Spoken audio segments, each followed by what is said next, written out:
কথা সবচেয়ে বেশি মনে পড়ে আপনার এই ঈদ আসলেই? বাবার কথা মনে পড়ে। বাবা মরে গেছে। আল্লাহ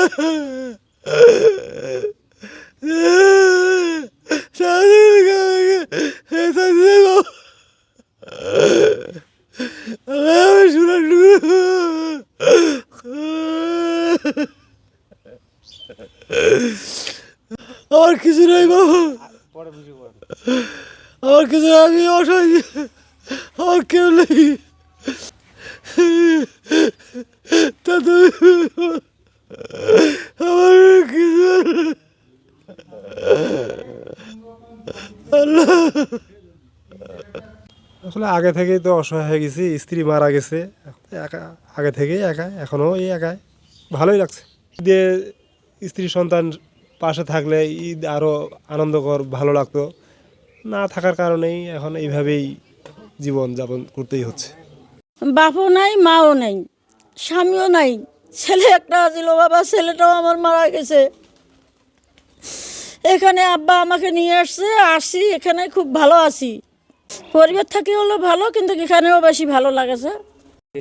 স্ত্রী নেই, ছেলে মেয়ে নেই, আমি একা। অসহায় বলা যাবে না, যেহেতু সৃষ্টিকর্তা আছেন। আমি একা। আশ্রমে যারা আছে তারা আমার এখন পরিবারের সদস্য। তাদের সাথে বাকি জীবন কাটানোর ইচ্ছা, বাকি আল্লাহর মর্জি।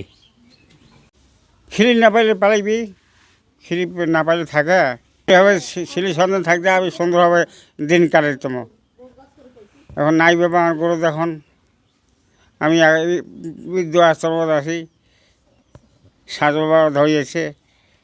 আসলে আমরা স্বেচ্ছাসেবকরা বা যারা ওদের পরিচর্যায় আছি, তারা যতই ওদেরকে ভালোবাসি, স্নেহ দেয়, কিন্তু পরিবার থেকে যে ভালোবাসাটা পায়, আসলে সেই অভাবটা আমরা দূর করতে পারবো না।